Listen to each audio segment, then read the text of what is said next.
For nu skal jeg fortælle jer om, hvordan det kan gå, når man køber en kajak og ikke har forstand derpå. Om hvordan lille frøken Sylvia kom galt af den dag. Det er en sand historie, som man kan lære af.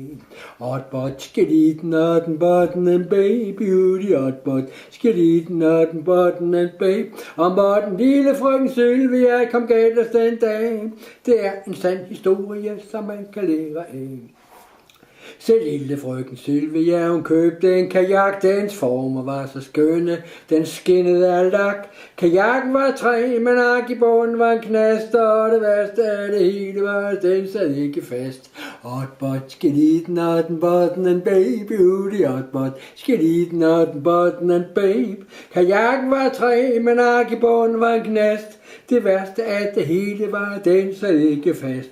Kajakken blev Sylvia sat ned i Lyngby Sø. Hun var så glad, den lille, tænkte ikke på at dø. Og solens stråler varmede og fuglesang lød, da hun på Lyngby Søens blanke overflade flød. Otbot, skelitten og den botten en baby ud i Otbot, skelitten og den botten en baby. Og solens stråler varmede og fuglesang lød, da hun på Lyngby Søens blanke overflade flød.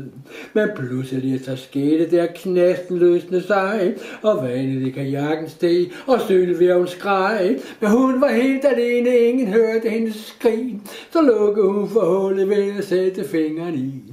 Otbot, skelitten og den botten en baby ud i Otbot, skelitten og den botten en baby. Men hun var helt alene, ingen hørte hendes skrig. Så lukkede hun for hullet ved at sætte fingeren i. Så sad hun der med fingeren i hullet, og hun led. Hun sad der sgu om aftenen, da solen den gik ned.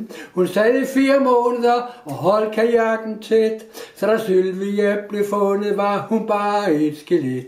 Otbot, skelitten og den botten en baby ud i Otbot, skelitten og den botten en baby. Hun sad i 4 måneder og holdt kajakken tæt. Da Sylvia blev fundet, var hun bare et skelet. Yippee! Ja.